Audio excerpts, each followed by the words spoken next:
지금 우리 가까이 일본에서 도쿄올림픽이 한참 진행 중입니다. 예, 우리나라 금메달을 몇 개 땄는지 뭐 제가 4개까지는 땄다는 거를 봤고요. 5개 땄습니까 이제? 예, 참 조그마한 나라에서 참 대단한 것 같습니다. 그런 도쿄올림픽을 쭉 살펴보면서 이런저런 느낌들을 느껴보게 됩니다. 예, 금메달을 따고 승리했을 때의 짜릿한 그 어떤 그런 쾌감이라든지 또 아깝게 패배하는 아쉬움이라든지 이런 것들을 교차하면서 뒤집어 놓고 한번 생각을 해보게 됩니다. 우리가 이겼을 때에 상대방의 느낌은 어땠을까? 또 우리가 졌을 때에 상대방은 얼마나 좋을까? 예. 삶이라는 것이 이렇게 경쟁을 하거나 어떤 부딪히는 경우에는 반드시 기쁨만 있는 것이 아니라 희와 비가 서로 엇갈리는 만남을 갖게 됩니다. 이겼을 땐 너무 좋죠. 그러나 상대방은 져버린 상대방은 얼마나 그 아쉽고 안타까울까요? 그러면서 한 번 더 생각해 보게 됩니다. 저게 운동 경기라서 참 좋았다. 다행이다. 운동 경기라서 참 다행이지. 만약에 어떤 그런 전쟁이라든지 심각한 다툼이나 싸움이었다면 어떻게 되었을까? 과연 이겼다고 좋아만 할 수 있을까? 조금 더 우리가 이 땅에서 마음을 띄워서 시선을 높여서 하나님의 관점에 봤을 때 누가 이겼다고 더 좋아하고 누가 졌다고 더 슬퍼하실까? 여러분, 우리가 부모된 입장에서 자식들이 다투다가 누구 하나 이겼다고 하여 여러분 네가 이겨서 좋다, 네가 져서 안타깝다라는 마음을 그렇게 품겠습니까? 그것이 하나의 게임이고 운동 경기였기 때문에 우리는 좋아할 수도 있고 기뻐할 수도 있는 것입니다. 그런가 하면 또 한편으로는 올림픽과 관계되어서 올림픽의 주최국인 현재 일본의 모습과 또한 이 올림픽을 주최하는 IOC의 모습을 보면서 이거는 조금 미숙함을 넘어서 뻔뻔하다라는 느낌을 가질 정도로 마음의 불편함을 일으키는 소식들이 계속 들려오고 있습니다. 선수들은 골판지 침대에다 눕혀놓고 IOC 위원장은 하룻밤에 2,500만 원이 넘는 호텔에 소화호식하고 모르겠습니다. 이게 사실인지 아닌지 모르겠지만 어제 제가 들은 정보에 의하면 이 IOC 위원들이 호텔에 여성들을 불러놓고 매일 밤마다 이 잔치를 벌인대요. 자, 그런 것들, 그러니까 이 일본에서 뭐냐 하면 성접대를 하고 있다는 소식을 이게 비리 사실인지 아닌지 모르겠지만 이런 이야기들 들어보고 있고 또 외신 기자들, 지금 유럽과 미국은 사실은요, 아시아 하면은 유럽과 미국에서는 일본을 최고로 꼽아줬습니다. 일본을 최고로 꼽아줬어요. 그런데 지금 이 도쿄올림픽을 펼치면서 외신들은, 특히 서구권 외신들은 일본의 이중적인 모습에 정말 화가 많이 난 보도들을 쏟아내고 있는 것을 보게 됩니다. 사실 IOC, 이 일본이 뭐 IT 기술이 좀 부족해서 우리나라 도움을 좀 받고 뭐 여러 가지 어떤 그런 실력이나 기술이 미숙해서 그런 일들이 벌어진다면 미숙해서 그렇다라고 봐줄 수가 있습니다. 그래서 옆에서 도와주면 되는 거예요. 그런데 지금 들려오는 소식대로 IOC와 일본은 미숙함이 아니고 이거는 작정하고 대놓고 뻔뻔하게 나간다 싶으니까 좀 심하다라는 마음을 느끼게 되는 것이죠. 사실요, 그 정도의 어떤 그런 리더 그룹에 속해 있고 이 어마어마한 이 올림픽만 하더라도요, 이게 들어가는 재정이 얼마냐? 약 한 30조에서 40조 재정이 들어가는 이 세계적인 행사를 하는 그 행사의 집행자들이 그래도요, 보통 머리 갖고 그 수장에 오르는 게 아니에요. 나름 똑똑하고 경험과 실력을 쌓았던 사람들인데 왜 저렇게 어리석은 모습들을 보이고 있을까라는 것을 가만히 들여다보면 탐욕 때문인 것 같아요. 탐욕이 사람을 어리석게 만드는구나. 눈에 뭔가 씌이게 되면 다른 걸 못 보고 그 똑똑한 사람이 바보가 되어버리구나. 여러분, 그 사람들의 문제만은 아닌 것 같습니다. 우리도 뭔가 하나에 씌어버리게 되면 그것밖에 못 보고 나머지는 다 놓치는 바보가 될 수 있다는 사실을 그들을 통해서 다시 한 번 더 반면교사로 삼아야 되겠다라고 생각됩니다. 사실은요, 이 올림픽은 선수들이 대접받고 환대받아야 됩니다. 그런데 선수들은 조금 심하게 표현하면 수용소 같은 공간에 선수촌을 만들어 놔놓고 수만 명이 모이는 이 선수촌에다가 세탁소가 3군데밖에 없어서 선수들이 직접 빨래를 해야 되는 이런 가운데 있고, 그들이 춤을 추고 잔치를 벌이고 그들이 재주를 부리면서 그 뒤에 앉아서 자기들은 호의호식하고 있는, 소위 옛날 말에 곰은 재주는 곰이 부르고 이익은 누가 취해간다는 이러한 행태들을 보게 될 때 너무너무 안타까운 모습을 보게 되는 것이죠. 여러분, 오늘 이 땅 위에서 잘 사는 것이 무엇일까요? 내가 원하는 바를 이룬 것이 잘 사는 것일까요? 내가 바라는 대로 내 인생이 펼쳐지는 것이 잘 사는 것일까요? 예. 육신적 관점으로만 보면 IOC 위원장은요, 일본이 코로나로 인해서 힘들어하던 선수들이 골판지 침대에서 자던 고통스럽던 안 고통스럽던 자기는요, 2주 동안 하룻밤에 2,500만이 넘는 초호화 바캉스를 즐기는 것입니다.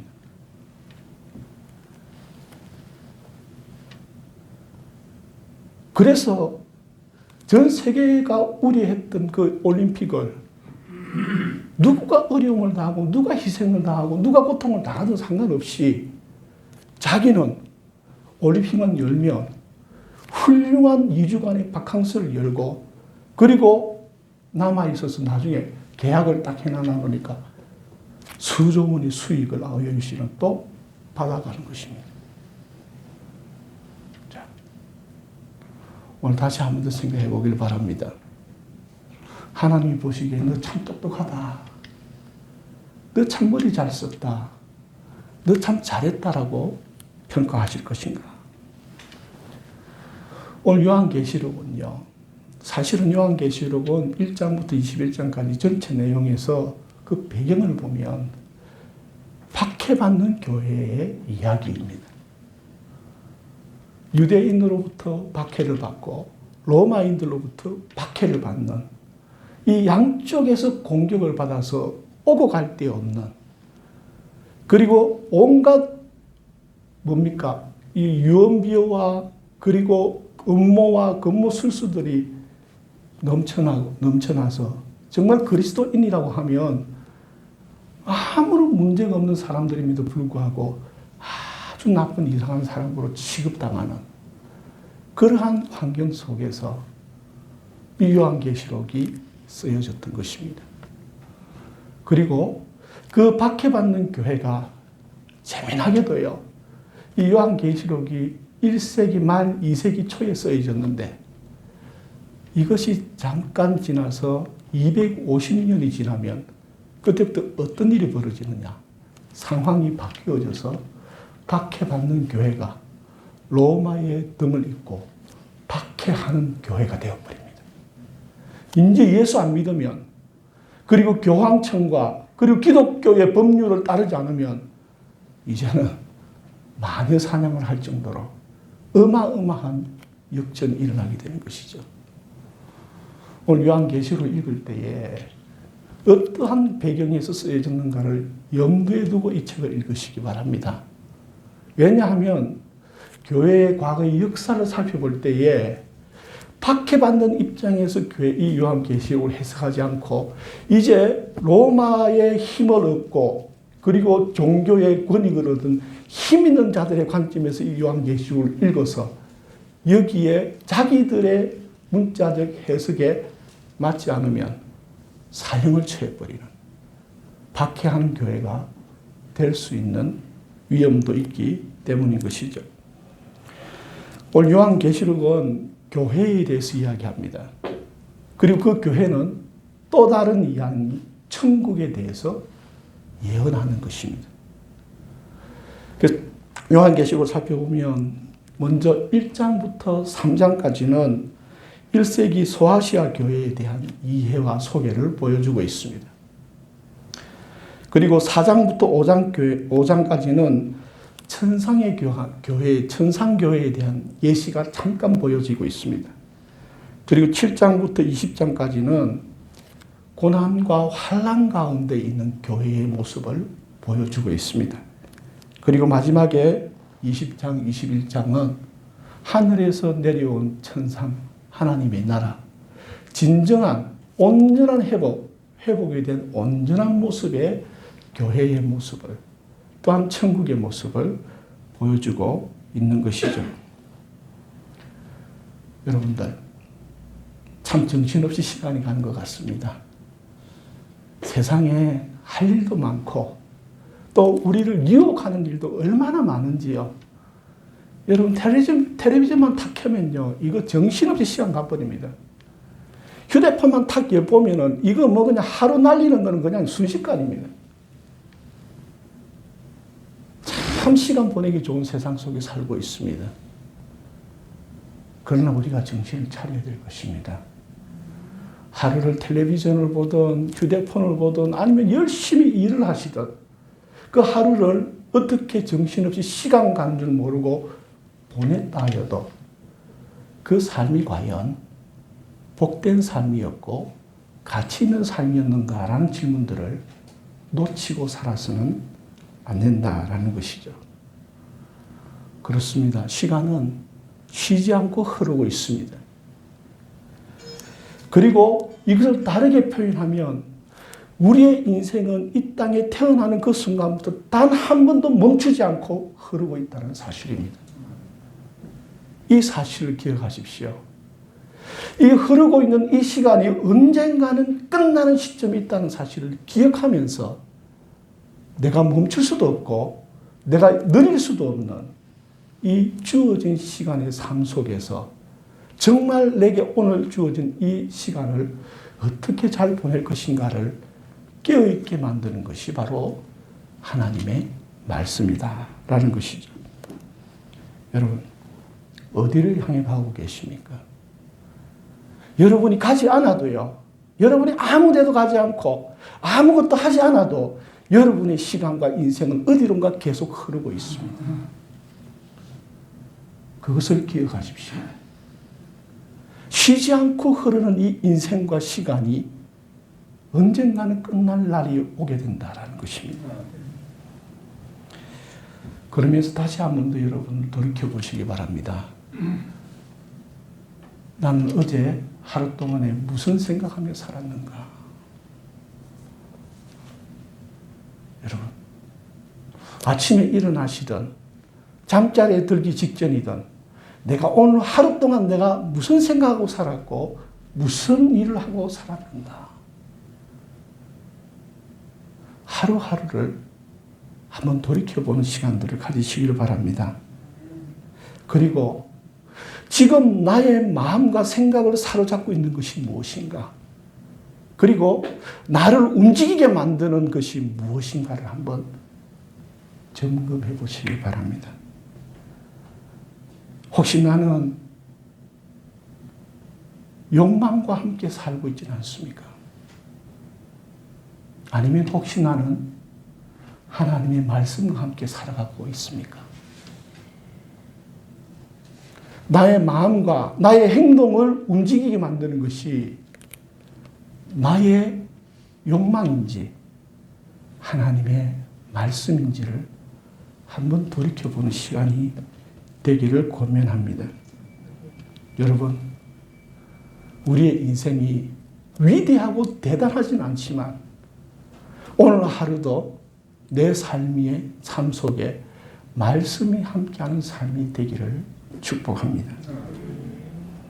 또한 오늘 하루 내가 이기지 못하고 실패하고 넘어졌다 할지라도 그 속에서 오늘 하루 잠깐이라도 기도로 하나님과 소통이 있는 삶을 살아가시길 바랍니다. 여러분, 저도 신학교에서 배울 때에 요한계시록을 종말론적 관점에서 배웠습니다. 종말론적 관점에서 요한계시록은 매우 의미 있고 유익한 해석 방법입니다. 그러나 요한계시록은 사실은 가만히 보면 종말이 아니라 새로운 세상을 이야기하고 있습니다. 새로운 천국을 이야기하고 있습니다. 그래서 저는 여러분들에게 권면합니다. 여러분, 우리 그리스도인은 성공을 향해 가는 삶도 아니고 종말을 향해 가는 삶도 아닌 천국을 향해 가는 사람들임을 기억하십시오.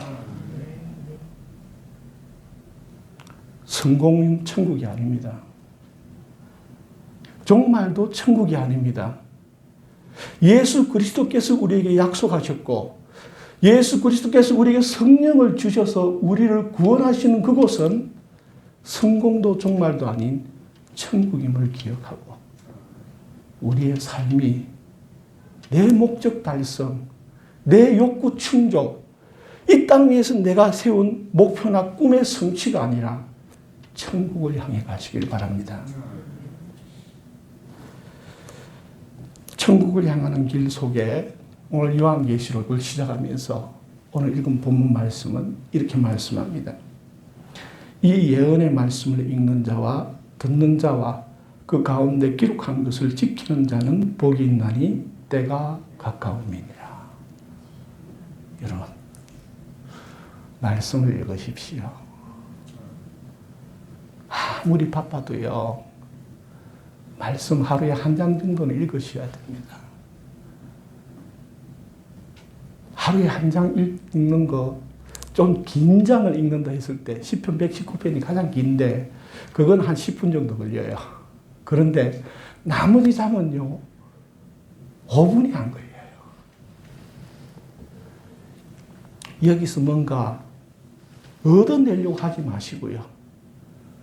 이게 말씀과 함께하는 삶이라는 게 말씀을 읽었을 때 뭔가 팍 직관이 오고 뭔가 깨달음이 오고 감동이 와야 뭘 읽은 것 같은 느낌이 들 수는 있겠으나 그것보다 더 중요한 것은 하루도 빠지지 않고 매일매일 읽어가는 그 루틴이 중요한 것입니다.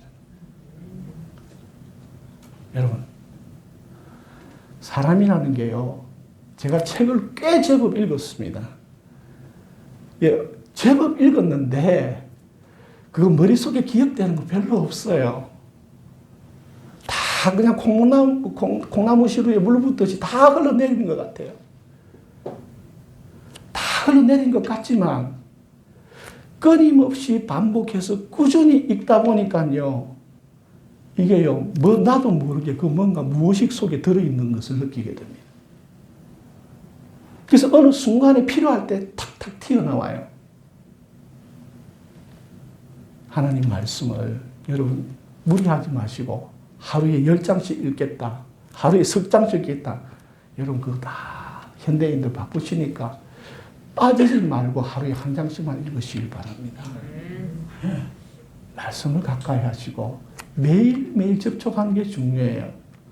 일단 하루에 한 장씩만 꾸준히 읽어보십시오. 그럼 어떤 날은 2장 읽는 날도 있을 것이고 어떤 날은 10장 읽는 날도 있을 거예요. 그러나 또 오늘 10장 읽었으니까 10일 동안 쉴래 그러시면 안 되고요. 하루에 한 장. 이게 중요한 것 같아요. 쉬지 않고 매일매일 하루에 한 장씩 읽는 것.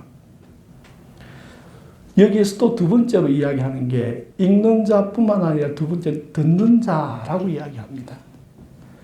듣는 자라는 것은 이 말씀을 마음에 새기는 거예요. 하나님의 말씀을 마음에 새기는 것입니다.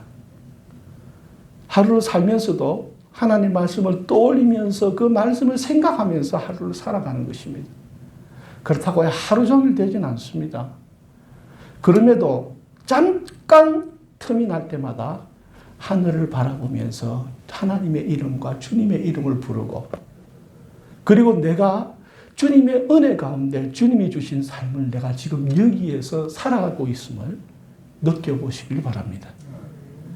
그리고 굳이 구체적인 하나님의 말씀이 구체적으로 매일매일 떠오르진 않는다 할지라도 한 달 전부터 품어왔던 그 말씀이 내 마음속에 맴돌고 있다면 매일매일 30장의 성경을 읽었다 할지라도 한 구절의 말씀을 가지고도 마음에 새길 수가 있습니다. 이렇게 삶 속에서 말씀과 함께 해보시기를 권면합니다. 왜? 때가 가깝기 때문입니다. 이 때라는 것은 종말의 때를 말하는 것이 아니라요. 이렇게 하다 보면 하나님께서 우리 가운데 역사하셔서, 말씀으로 역사하셔서 우리가 기도했던 것들이 어느 순간 이루어지는 때, 우리가 말씀으로 마음에 품었던 것들이 어느 순간 의문했던 것들이 이해되고 품어지는 때가 오게 된다는 것이죠. 그리고 세 번째로 말씀하기를 기록한 것을 지키는 자가 복이 있다라고 말씀합니다. 이것은 무엇이냐? 읽고 묵상하고 되새기다 보면 어느 순간 삶에서 적용이 되어지고, 그리고 그래 이것이 옳아. 그래서 세상에서 다른 유혹이 와도 아니야. 나는 이 말씀을 쫓아갈래.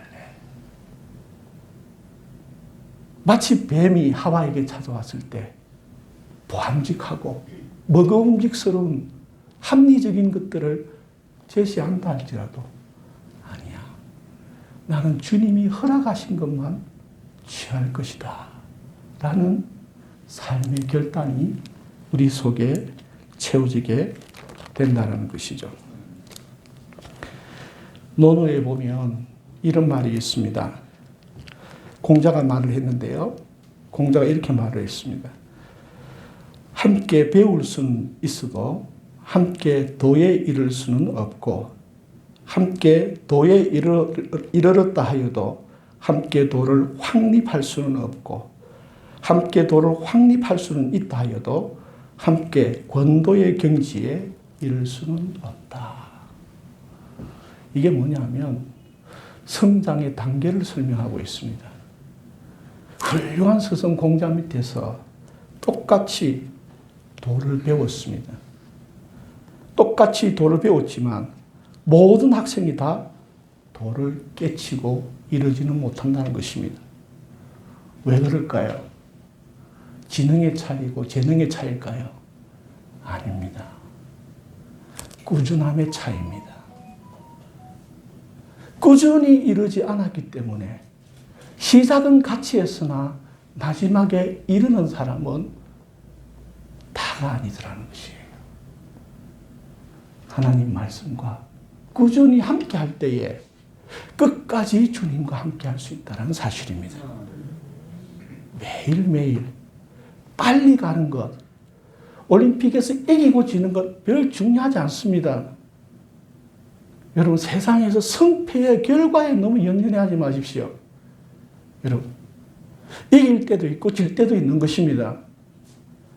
그럼에도 이기면 기분이 좋고 패배하면 쓰라리지만, 그러나 이것도 하나의 과정이지 거기서 끝난 것이 아니기에 꾸준히 하다 보면, 여러분, 꾸준한 자는 마침내 이룰 수 있다는 것이죠. 제가 지난주 중에 올림픽 경기 중에 신유빈이라는 중학교 3학년인지 고등학교 1학년인지 나이가 정확하게 모르겠는데 여자 탁구 선수 아이가 우리나라의 탁구 신동이라고 불리는 그 신유빈이라는 그 선수가 있는데, 그 선수가 자기보다 40몇 살 많은, 50살 많은지 제가 정확히 기억이 안 나는데, 그 선수와 경기를 붙었는데 그때의 해설자가 하는 말이 있어요. 우리 신유빈 선수가 지금 경기하면서 성장하고 있다고.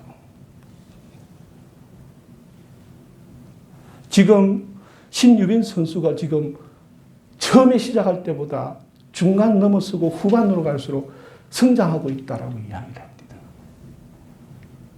여러분, 우리는 끝이 아니라 천국이 있습니다. 그러므로 지금 일희일비할 게 아니라 한 걸음 한 걸음 주님과 함께하면 우리에게 약속하신 천국이 기다리고 있음을 믿으시길 바랍니다. 그래서 배우고 도를 깨치고 그 도를 세우고 그 도를 분별하여서 적재적소에 잘 나아가는, 그래서 요만큼 했다고 나 이만큼 했어, 내가 과거에 왕년에는 어때, 이런 이야기 하지 마시고요. 여러분, 저도 성경 왕년에 한참 많이 읽을 때 하루에 수백 장씩 읽었습니다. 그 자랑할 거 하나도 못 돼요. 지금 오늘 하루 한 장 읽느냐가 중요한 겁니다. 여러분, 지금 살아계시는 하나님을 바라보시길 바랍니다. 욥기 28장 3절 4절 말씀이 이런 말씀이 있습니다. 아마 현 시대에 해당하는 말씀이기도 할 겁니다. 사람은 어둠을 뚫고 모든 것을 탐지하여 어둠과 죽음에 있는 광석도 탐지하되 그는 사람이 사는 곳에서 멀리 떠나 갱도를 깊이 뚫고 발길이 닿지 않는 곳, 사람이 없는 곳에 매달려 흔들리느니라. 갑자기 이 말씀을 하니까 무슨 말씀인지 헷갈리는데요. 이 욥기 28장 말씀은 지혜와 명철에 대해서 고백하는 내용입니다. 그 속에 욥이 이야기하기를 뭐라 이야기하느냐. 그 시대의 사람들도 지금 시대의 사람도 똑같이 검은 보석을 얻기 위해서는 어떻게든 그 땅속에 감추어진 그 보석들을 찾아내기 위해 수단과 방법을 가리지 않고 탐지하여서 저 빛이 없는 저 갱도 깊숙한 곳이 뚫고 들어가서 그 보석을 캐낸다라는 겁니다. 그런데 뒤이어서 하는 말이 뭐냐? 욥의 탄식입니다. 이렇게 보석을 캐내고 금과 은을 캐기 위해서는 이렇게 온 신경과 온 재주와 온 노력을 다 기울이면서 하나님의 지혜와 명철을 찾기 위해 노력은 얼마나 하느냐. 그리고 영원한 것이 과연 검은 보석이겠느냐, 아니면 진정으로 우리 영혼의 지혜이겠느냐라고 반문을 하고 있습니다. 검은 보석이 불필요하다는 거 아닙니다. 그러나 우리가 하나님 앞에서 양심적으로 보게 될 때 이 땅의 것을 얻기 위해서는 얼마나 많은 수고와 노력과 신경을 쓰고 살면서 나의 영혼을 위해서는 얼마나 하고 있느냐. 질문을 해볼 수밖에 없는 것이죠. 여러분, 무리하지 말고 부담 가지지 말고 하루에 한 장 성경 읽읍시다. 하루에 한 번이라도 하나님을 떠올리고 주님과 짤막하지만 10초라도 주님과 대화 한번 하며 살아가십시다. 그리고 삶의 선택의 순간이 있을 때에 그냥 아무 생각 없이 내 본능대로 선택하지 말고 주님이시라면 무엇을 원하실까라고 한번 떠올려 보면서 말씀을 쫓아가는 은혜가 있기를 바랍니다. 오늘 믿음이라는 건 딴 게 아닙니다. 하나님의 약속을 믿는 것입니다. 주님의 말씀을 믿는 것입니다. 그 말씀을 머리로만 새기지 않으시길 바랍니다. 머리에 새기고 가슴에 새기고, 그리고 이것이 온전한 믿음은 언제 되느냐? 내 삶에 하나님의 말씀을 새기게 될 때에 온전한 믿음이 되는 것입니다. 삶 속에서 주님과 함께 하십시다. 생각 속에서도 주님과 함께 해야 되고 마음 속에서도 주님과 함께 해야 되지만 진짜 능력과 진짜 믿음은 삶 속에서 주님과 함께 할 때에 우리 현실 속에 하나님의 능력이 나타나게 되는 것이죠. 오늘 위기가 다가오고 있고 위기 가운데 있고 그 어떤 시대보다 기독교가 환난과 핍박 가운데 있을 때에라도 이 하나님의 말씀을 읽고 듣고 지켜 행하면 하나님의 구원의 때가 가까웠음을 믿고 따랐던 것처럼 끝날 것 같지 않던 로마의 핍박과 그 박해가 사실을 알고 봤더니 300년을 채우지 못하고 응답되었던 것처럼 우리는 끝을 알 수 없고 볼 수는 없겠으나 우리의 삶 속에 주님의 말씀을 새기며 나아가면 우리의 모든 근심과 염려와 또한 답답한 것들이 다 응답되는, 속히 응답되는 은혜가 있을 줄 믿습니다. 기도드리겠습니다.